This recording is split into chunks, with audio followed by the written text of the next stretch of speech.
So these are my disclosures. I will start with the most easiest part to decide, is the patient fit enough to undergo surgery? And we have a couple of parameters and tests that we can use to determine the functional resectability or operability, including the postoperative predicted FEV1, DLCO, oxygen consumption, all of that tested by pulmonary function tests and CPET, alongside with perfusion imaging. There are also different scores we can use, prognostic scores for the perioperative outcome, obviously the ECOG performance status, and then also the very individual patient's expectation for the postoperative quality of life and the social and family environment needed to be included sometimes in these shared decision-making.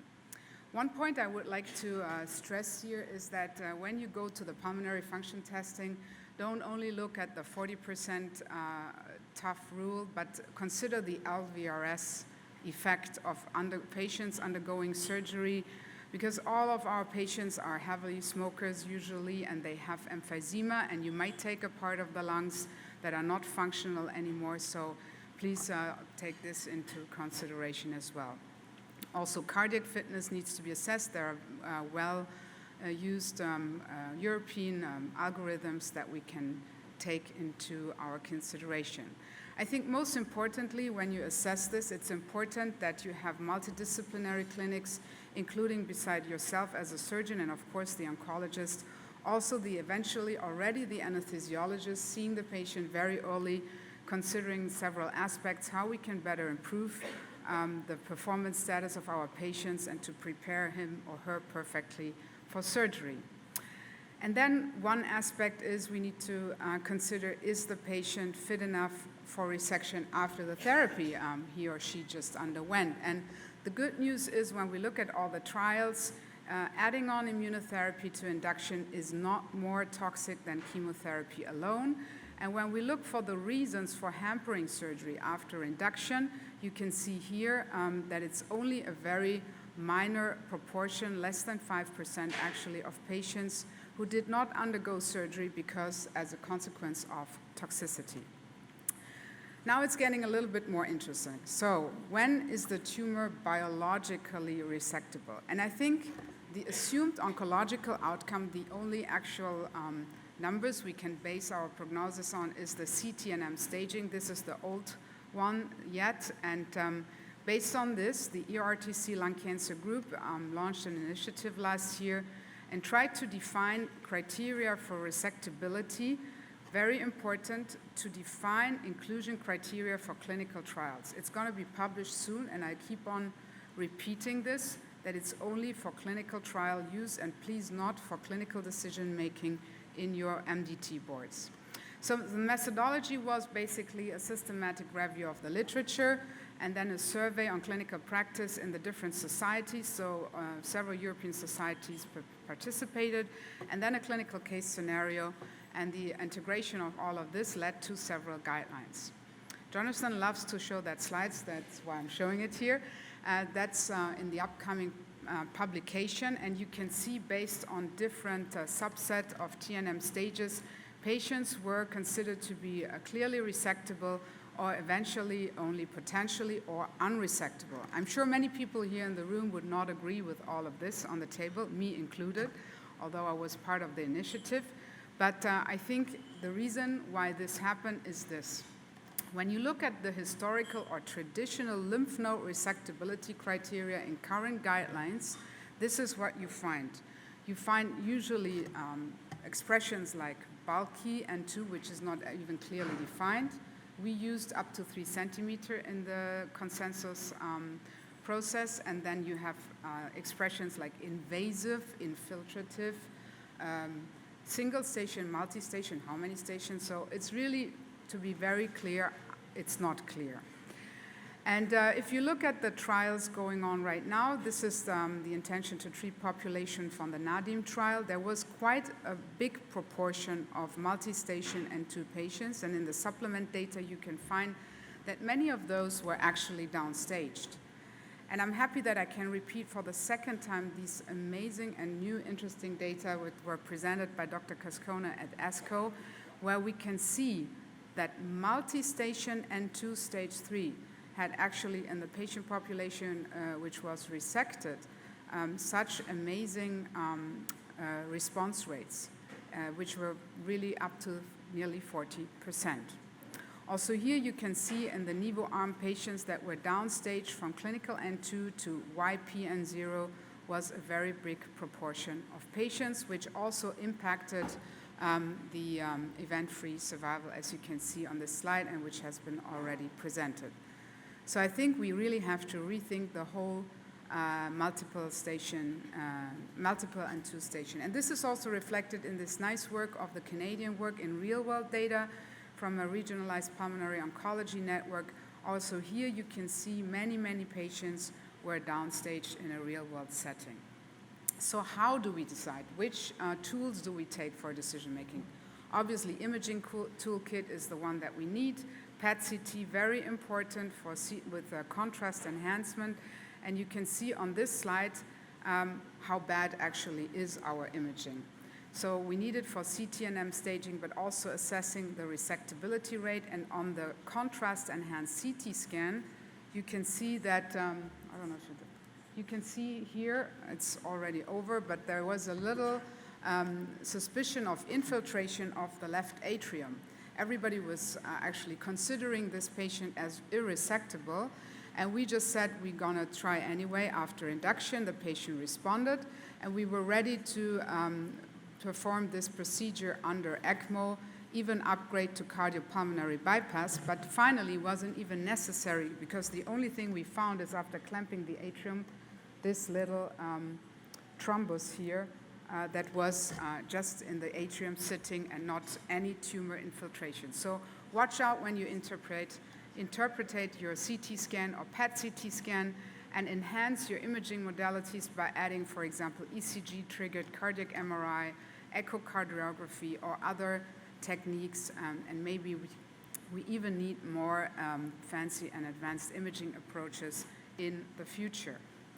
And then again, this should definitely also be reflected in the upcoming 10th edition of the TNM, where all new factors need to be considered and might help us better in the decision making here. So the question is now, when do we actually decide the resectability? Before or after systemic therapy? When we look, it's very busy, I know, but it's just an overview to show you. We have several trials now showing, and we've seen it in Tina's presentation, with amazing response rates. So maybe it's even better to decide after surgery.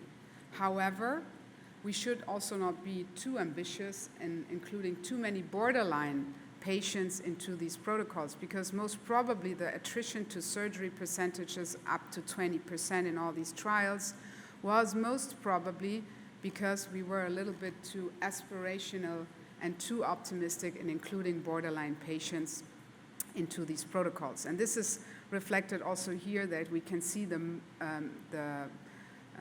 most frequent reason for patients not to proceed to surgery was indeed disease progression.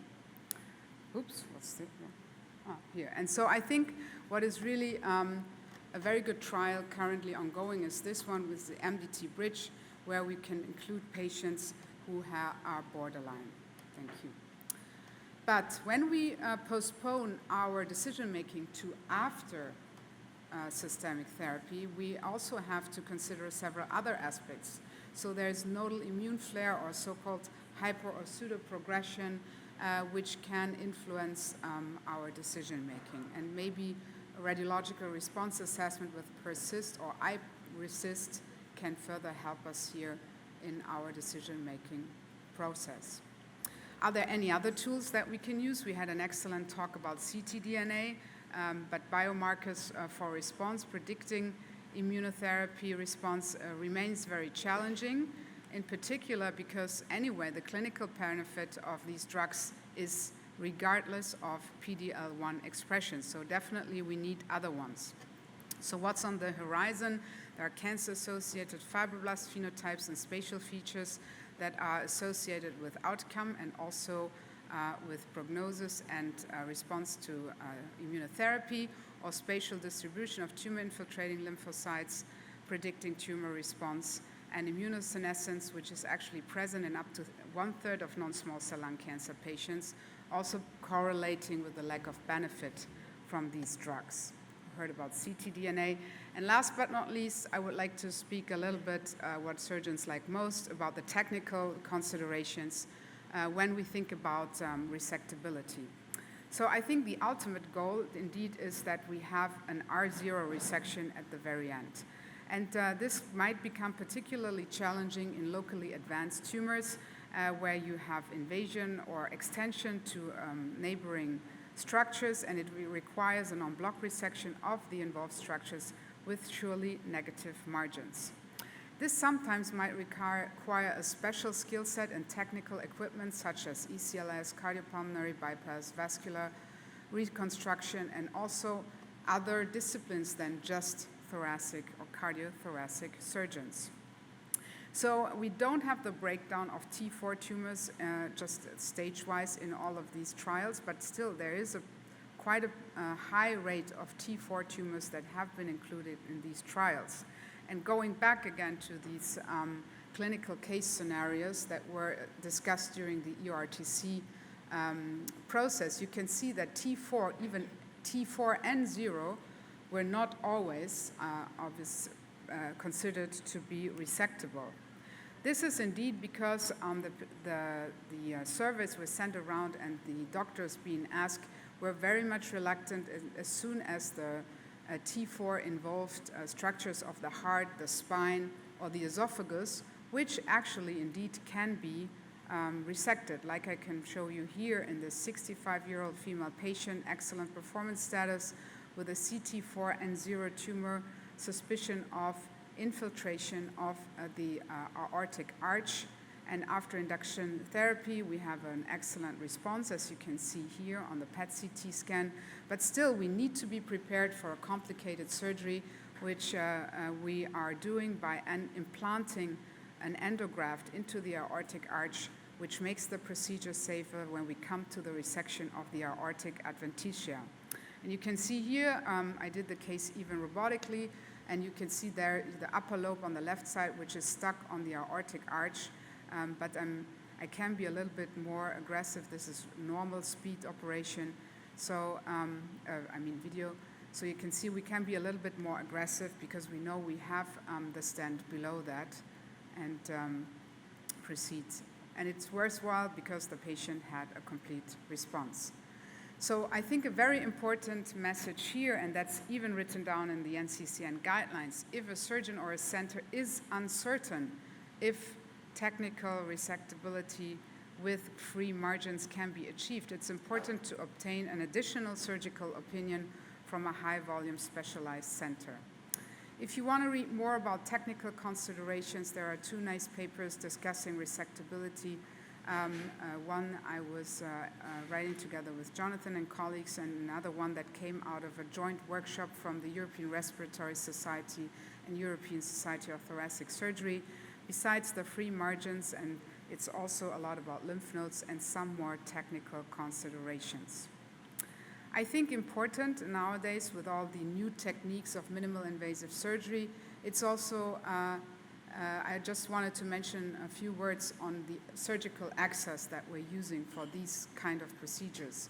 I think the most important message here is that conversion from minimal invasive surgery to open surgery because of a complicated situation is not a failure, but it's necessary, and it's better to decide it not in an emergency situation, but rather under safe conditions. It also seems that currently in the trials that even minimal invasive surgery was in a higher percentage of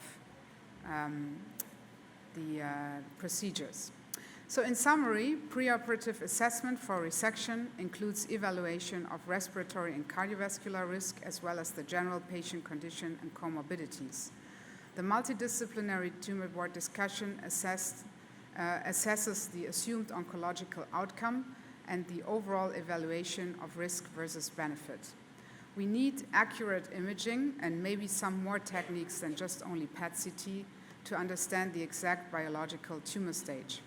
The lymph node resectability needs to be revisited in the current area of excellent response and downstaging rates, and the time point of definition of resectability may be postponed to after systemic treatment. This would give us the opportunity to decide for surgery or not, or escalate even the neoadjuvant protocols or adjuvant approach, or switch to definitive chemoradiotherapy. The current status of biomarker does not allow a reliable prediction of tumor response, but new interesting approaches are on the horizon.